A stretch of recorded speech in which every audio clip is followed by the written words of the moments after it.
सहनाववतु सहनौ भुनक्तु सह वीर्यं करवावहै तेजस्विनावधीतमस्तु मा विद्विषावहै। ओम शांति शांति शांति। वैराग्य शतक का स्वाध्याय हम कर रहे हैं और हमने वैराग्य शतक के 73वें श्लोक तक स्वाध्याय किया था और बहुत ही सुंदर चर्चा चल रही थी कि हमारा ये शरीर, ये हमारी इंद्रियां शिथिल हो जाती हैं और शरीर शिथिल हो गया तो संसार की कोई ताकत हमको फिर अच्छा नहीं कर सकती।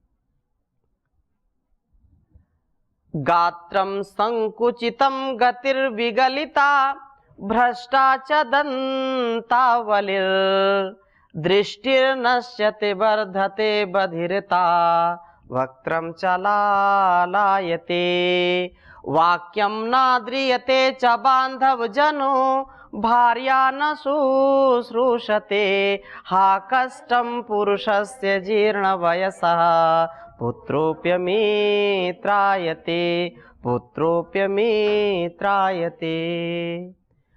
संसार में कोई साथ नहीं देता, यदि हमारा साथ हम ही छोड़ देते हैं तो। हम यदि संयमित, व्यवस्थित, मर्यादित, अनुशासित जीवन नहीं जिएंगे तो बीमार होंगे। इंद्रियों पर हमारा नियंत्रण नहीं होगा तो बीमार होंगे। अगर हम अपने शरीर को ध्यान में नहीं देंगे तो फिर साधना कैसे होगी। और यही सत्य है कि हम वार्धक्य को धीरे धीरे प्राप्त होते रहते हैं और हम कहते हैं बस कल करेंगे, परसों करेंगे, आगे करेंगे, अगले वर्ष करेंगे, और हम साधन नहीं करते। साधन दिया है ईश्वर ने, हम साधना छोड़ करके इधर उधर की खुराफात में, इधर उधर के कार्यों में लगे रहते हैं। अभी ये करना तो कभी ये करना तो कभी ये करना, वणिक वृत्ति में, बनियक वृत्ति में लगे रहते हैं। आत्मचेता, ऊर्ध्व चेता, आत्म ज्ञानी, आत्मरति होकर के जीवन को जीना। इसके लिए कहा, पिछली कक्षा में हमने चर्चा की थी कि जब बूढ़े पुरुष को अत्यधिक कष्ट होता है तो गात्रम संकुचितम गतिर्विगलिता, सब शिथिल हो जाते हैं, हाथ पैर सब ढीले पड़ जाते हैं। जो है ये जो हमारी चमड़ी है, ये जो स्किन है वो सिकुड़ जाती है, लटक जाती है, और हमारा चेहरा भी सिकुड़ जाता है, दांत भी झड़ जाते हैं। ये बड़ा जो है अद्भुत है। 32 सारी झड़ गई। अब फिर देखो लोग गीत गाते हैं, तेरे चेहरे से नजर नहीं हटती। अब फिर उस चेहरे को देखने का मन नहीं करता है। क्यों? ये जो विवेक वैराग्य है, ऐसी दृष्टि होनी। अगर हम किसी को देखें तो उसमें राम नजर आए, उसमें काम नहीं, उसमें वासना नहीं, उसमें उपासना नजर आए। उसको निंदनीय नहीं, उसको वंदनीय बनाइए। क्या बनाइए? वंदनीय, स्तुत्य बनाइए उसको, निंदित नहीं, स्तुत्य बनाइए। तो जो प्रभु है उसका स्वरूप उस पे देखें। लेकिन इन आंखों का सामर्थ्य क्षीण हो जाता है। जैसे जैसे बुढ़ापा आता है, ये आंखों का देखना, कानों का सुनना भी धीरे धीरे क्षीण होने लगता है। दृष्टिर्नश्यति वर्धते बधिरता, देखना बंद हो जाता। कौन हो पहचान में नहीं आता, बहरापन आ जाता है, तेज बोलना पड़ता है, बताना पड़ता है। पहचाना नहीं क्या? नाम बोलते हैं, मैं हूं परमार्थ। अब कौन, कहां से आए हो? है? ये क्या स्थिति है? अब उनको बताओ परिचय। स्मृति भी कमजोर हो गई। क्या हो गई? स्मृति भी। अपने ही बच्चों को, अपने ही परिवार के लोगों को व्यक्ति भूल जाता है जब वार्धक्य आता है। ये मशीन जो है ये सब फेल होने लगते हैं, इसके पुर्जे सब कमजोर होने लगते हैं। लेकिन जो व्यक्ति संयमित व्यवस्थित जीवन जीता है वो 100 साल से भी अधिक पूर्ण स्वास्थ्य को पाता है। यहां तक कि लोगों का दिमाग भी फेल हो जाता है, कुछ का कुछ बोलने लगते हैं, कुछ का कुछ करने लगते हैं। सौभाग्यशाली वो लोग होते हैं जो अंतिम श्वास तक शरीर से स्वस्थ रहते हैं, बहुत सौभाग्यशाली। गात्रम संकुचितम गतिर्विगलिता भ्रष्टाच दंतावलिर दृष्टिर नश्यते वर्धते बधिरता वक्त्रम चला लायते। लार बह रही है, लार बह रही, जैसे छोटे बच्चे का ध्यान नहीं है, वो लार बहती है, अपने शरीर का ही ध्यान नहीं रखते। और तो और आगे कहा कि वाक्यम ना द्रियते च बांधव जनो भार्या ना श्रुश्रुते। अब जो वाक्य बोलते हैं, जो वाणी बोलते हैं, जो बात कहते, घर वाले सुनने को तैयार है। ये तो बुढ़ा है, चिल्लाता रहता है, ये इनको कोने में करो, दूसरी कोठी में इनको डाल आओ, ना देखेंगे ना बोलेंगे, नहीं कुछ का कुछ बोलते रहते हैं, सर पर कुछ ना कुछ बोलते रहते हैं, इनको ना हम सुनेंगे ना ये देखेंगे, दूर ले जाओ इनको। और ऐसी स्थिति हो जाती है, कोई भी वाक्य एक शब्द सुनने को राजी नहीं, यहां तक कि अपनी खुद की पत्नी भी कभी कभी झुझला जाती है, पति हो या पत्नी हो। अब पुरुष ने लिखा तो पत्नी लिख दिया, कोई महिला लिखती या जो है मातृशक्ति लिखती तो पुरुष लिख देती। वृद्धापन में एक दूसरे का जो कहते हैं 7 फेरे 7 जन्म तक की कसम खाते हैं, 7 जन्म ऐसे रहेंगे, प्रेम से रहेंगे, वो एक दूसरे की बात सुनने को तैयार नहीं, एक दूसरे का आदर नहीं करते। वाक्यम नाद्रियते च बांधव जनो, अपने बंधु बांधव अपना आदर करना छोड़ देते हैं, और पत्नी भी सेवा नहीं करती, पत्नी भी जो है बिल्कुल सेवा में उसको रुचि नहीं है। यहां तक कि जिनको जन्म दिया है वो भार्या न शुश्रूषते पुत्रपि अमित्रायते, पुत्र भी शत्रु के समान काम करते हैं। पुत्र क्या करते हैं?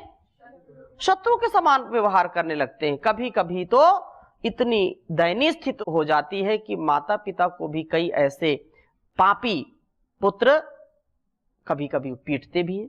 ये बिल्कुल कड़वी सत्यता है आज की, बहुत दयनीय स्थिति है। ये भारतवर्ष रामकृष्ण का देश है, भगवान राम भगवान कृष्ण का देश है। ये जो है श्रवण का, मातृपितृ भक्त श्रवण का देश है। ये सत्य के लिए हरिश्चंद्र का देश है। ये तो ऐसे आदर्शों को हमको पढ़ना और पढ़ाना और जीवन में उतारने का प्रयत्न करना, नहीं तो सत्य तो यही है, संसार का कोई भी साथ नहीं देता। आचार्य ने जो बात कही है, और शंकर ने भी बहुत सुंदर बात कही, अंगम गलितम पलितम मुंडम दशन ही विहीनम जातम तुंडम। अंगम गलितम पलितम मुंडम दशन विहीनम जातम तुंडम वृद्धो याति गृहीत्वा दंडम तदपि न मुंचत्याशा पिंडम भज गोविंदम भज गोविंदम गोविंदम भज मूढ़ यावत् पवनो निवसति देहे तावत् कुशलम प्रेक्षति गेहे गतवति वायौ देहा पाये भार्या बिभ्यति तस्मिन् काये भज गोविंदम गोविंदम भज मूढ़मते। ये शरीर की शिथिलता बड़ा ही कष्ट देती है। अंगम गलितम पलितम मुंडम दशन विहीनम जातम तुंडम, दांत सब झड़ गए, बाल सब सफेद हो गए, झुर्रियां पड़ गईं, अंग शिथिल हो गए, हाथ में एक ही सहारा है, एक लकड़ी का, एक जो है लाठी का सहारा है। एक लाठी के सहारे चलते, लाठी ना हो तो गिर जाएं। और तदपि न मुंचते आशा पिंडम, फिर भी भगवान की स्तुति प्रार्थना उपासना नहीं करते, संसार की वासना में परेशान, संसार की भोग विलास, संसार के सुखों की कामना में मन लगा है। तो ऐसे व्यक्ति को कौन मुक्ति दिलाएगा? ऐसा व्यक्ति जो आसक्त है। दूसरी बात क्या कही कि ये तो सत्य है कि जिस दिन शरीर से प्राण निकल जाएंगे कोई भी अपने लिए प्रिय नहीं होता। आत्मा वारे अरे दृष्टव्या श्रोतव्या मंतव्या निधिध्यासन करी। ये आत्मोन्नति का पथ है, आत्म कल्याण के लिए जीवन मिला है। इसलिए ये सारी चीजें आएंगी, फिर भी अपने जीवन को कैसे श्रेष्ठतम जीने का प्रयत्न करना है। पुत्र भी बैरी हो जाए, चाहे कोई भी बैरी हो जाए, लेकिन हमको ऐसा जीवन जीना है कि बुढ़ापे में हमको कष्ट ना हो। ये सावधान कर रहे हैं हमको। क्या कर रहे हैं? साधु सावधान, सावधान हो जाओ। अपने जीवन को ऐसा व्यवस्थित करो कि वृद्धापन में आपको कष्ट सहना ना पड़े। बहुत ही विकट स्थिति है, ये कमर झुक जाती है, हैं? उस प्रभु की है कृपा बड़ी, याद कर ले घड़ी दो घड़ी। बहुत अच्छा गीत है वो। तो तेरा ये चौड़ा सीना सिकुड़ जाएगा, टेक करके चलेगा छड़ी, याद कर ले घड़ी दो घड़ी। ये तो ये जो है घड़ी चलती रहती है, हर घड़ी परमात्मा का नाम लें, और ये सबसे बड़ी बात है। एक नौजवान अपनी नौजवानी पर बहुत उसको जो है उत्साह था, घमंड था। एक व्यक्ति झुक करके चल रहा है छड़ी ले करके, तो उसको चिढ़ा रहे, अरे बाबा क्या गिर गया, क्या गिर गया, तुम क्या ढूंढ रहे हो, नीचे ऐसे देख रहे हो। थोड़ी देर वो सुनता रहा वृद्ध व्यक्ति, 3 बार पूछा, 4 बार पूछा, बार बार हंस रहा, पूछ रहा। तो फिर उसने जवाब दिया, बेटा मेरी एक बहुत अमूल्य चीज खो गई है, उसको मैं ढूंढ रहा हूं। बोले क्या, मुझको बताओ, मैं कुछ मदद करूं। बोली मेरी जवानी खो गई यहाँ पर, मैं जवानी खोज रहा हूं, ला करके दे सकते हो क्या? और एक दिन तुमको भी ऐसे करना पड़ेगा, है? तो हम संसार की ये बहुत बड़ी बात है कि हमको अपने जीवन, मतलब जीवन खत्म हुआ तो जीने का ढंग आया, और शम्मा बुझ गई तो महफिल में मन की मशीनरी ने तब ठीक चलना सीखा, जब शरीर के हर पुर्जे में जंग आया। है? यमराज भी फौज लेकर के करने जंग आया, जब बड़ा जो है संसार का बहुत ही विकराल रूप है। अस्तु, तो ये बात कही है। और वर्णासितं शिरसि वीक्ष शिरोरुहाणां स्थानं जरा परिभवस्य ददा पुमांसम् आरोपितांस्ते शतकं परिहृत्ययन्ति चाण्डालकूपमिव दूरतारं तरुण्यः। शिरसि शिरोरुहाणां सितं वर्णं वीक्ष तदा जरा परिभवस्ते स्थानम पुंसाम।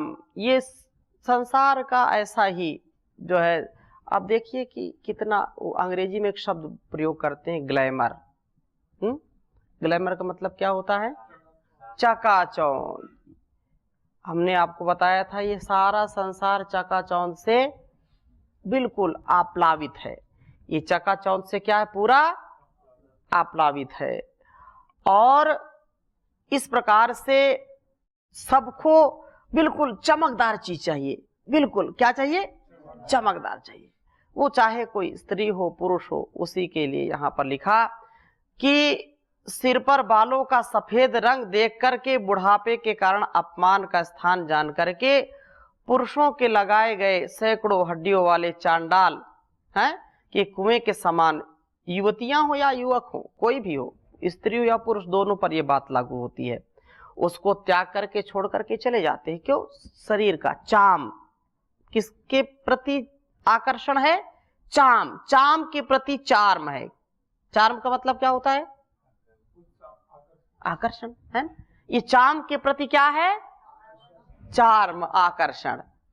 बहुत सुंदर बात कही कवि ने कि तुम्हारा ये शरीर कैसा है, ये जो है भस्मांतम शरीरम, देख क्यों हंसता सुंदर काया, चिता बीच जब जाएगा जलाया, तेरा मांस रहेगा न चाम रे प्राणी, रट ले हरि का नाम रे प्राणी, रट ले प्रभु का नाम।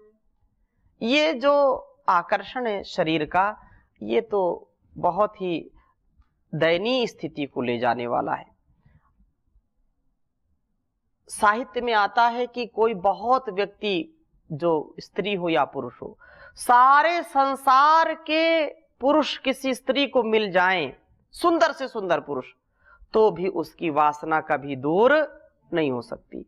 कोई पुरुष बहुत वासना में लिप्त है और उसको संसार की सबसे सुंदर सुंदर स्त्रियां मिल जाएं, धन दौलत मिल जाए, तो भी वो कभी तृप्त नहीं हो सकता। क्योंकि जैसे अग्नि में कोई घी डाले और अग्नि को बुझाना चाहे तो बुझेगी क्या?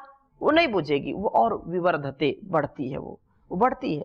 तो वासना को, भूख को, नींद को, इन तीन चीजों को जितना आप बढ़ाओगे उतना और बढ़ती चली जाएंगी, ये कभी कम नहीं होती है, कभी कम नहीं होती।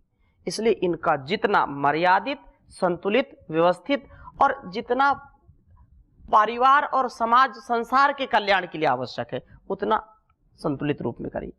और इस प्रकार से कहा कि जो आत्म प्रेम है, जो एक उत्तरदायित्व का, एक निर्वहन का, कर्तव्य के पालन के लिए जो कोई संबंध है, तो उसमें तो पूरे संसार को गुजरना पड़ता है। और वो ना हो तो कैसे, न गृहस्थ होगा, न वानप्रस्थ होगा, न सन्यास होगा, न ब्रह्मचर्य होगा। तो चारों आश्रमों का आश्रयदाता गृहस्थ है, लेकिन उसको मर्यादित, व्यवस्थित जो है अपने जीवन में प्रयोग करना चाहिए। इसी प्रकार से आगे बहुत सुंदर बात कही है कि अपने हित एवं निरोग रहने हेतु ईश्वर की उपासना करो। क्या करो? ईश्वर की उपासना करो। ईश्वर रूपी उपासना जो है ना, वो बहुत बड़ी संजीवनी बूटी है। क्या है? संजीवनी बूटी, जीवन देने वाली है। वो बहुत बड़ा आश्रय है, गुरु का आश्रय, भगवान का आश्रय, बहुत बड़ा आश्रय है। तो लोग भूल जाते हैं। यावस्वस्थमिदं शरीरमरुजं, बोलिए,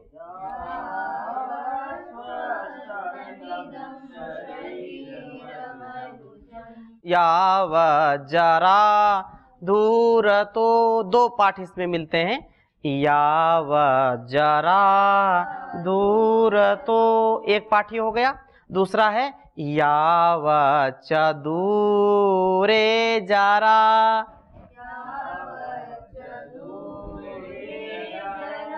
यावच्चेन्द्रिय शक्तिरा प्रतिहता,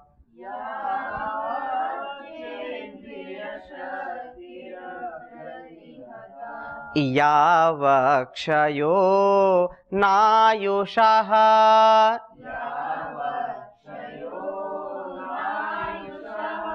आत्मा श्रेयसि तावदेव विदुषा,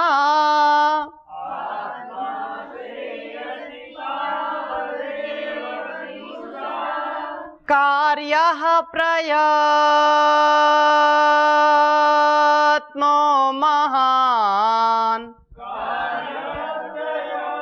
आत्नो महान्, संदीप्ते भवने तु कूपखननम्,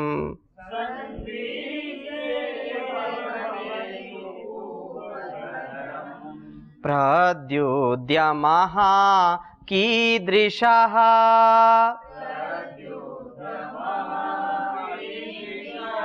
प्रद्युद्यमाः कीदृशा।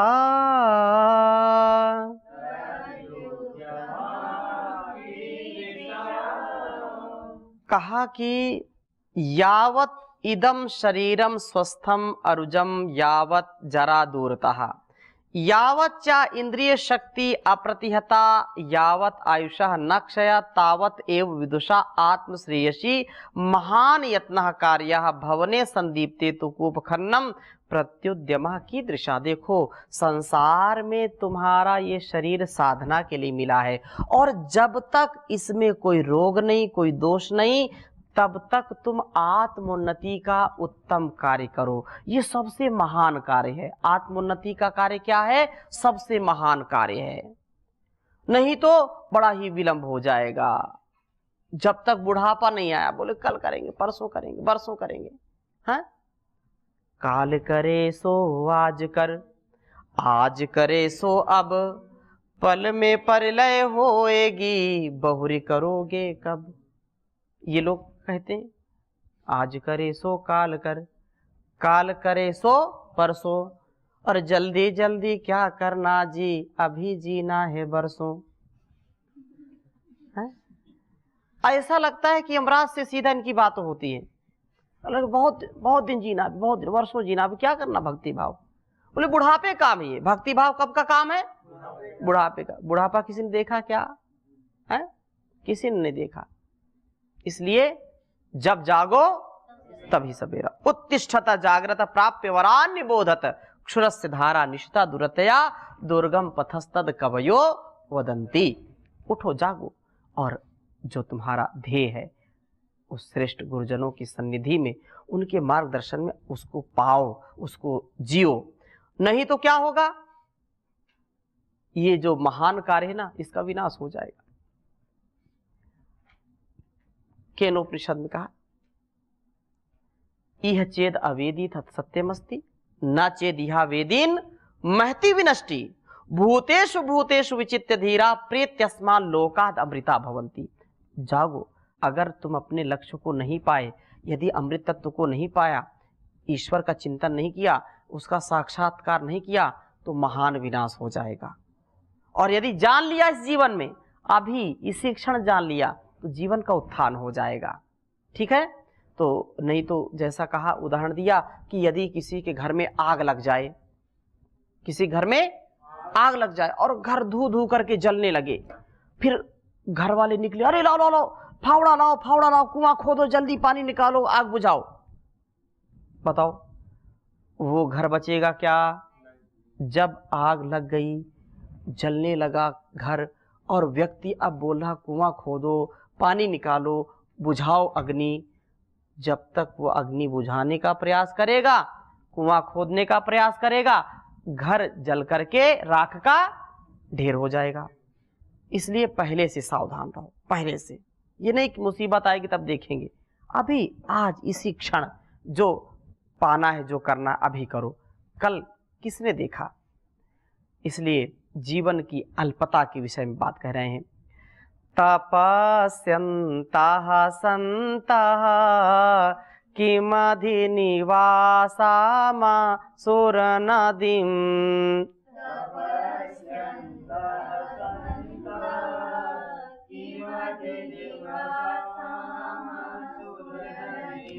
गुणोदारान् दारान् उत परिचरामः सविनयम्।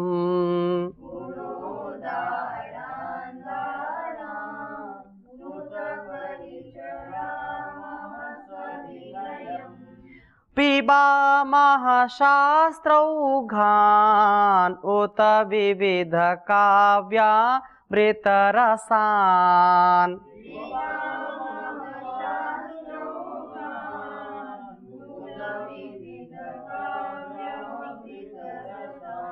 न वेद्यः किं कुर्मः कतिपय निमेषायुषि जने,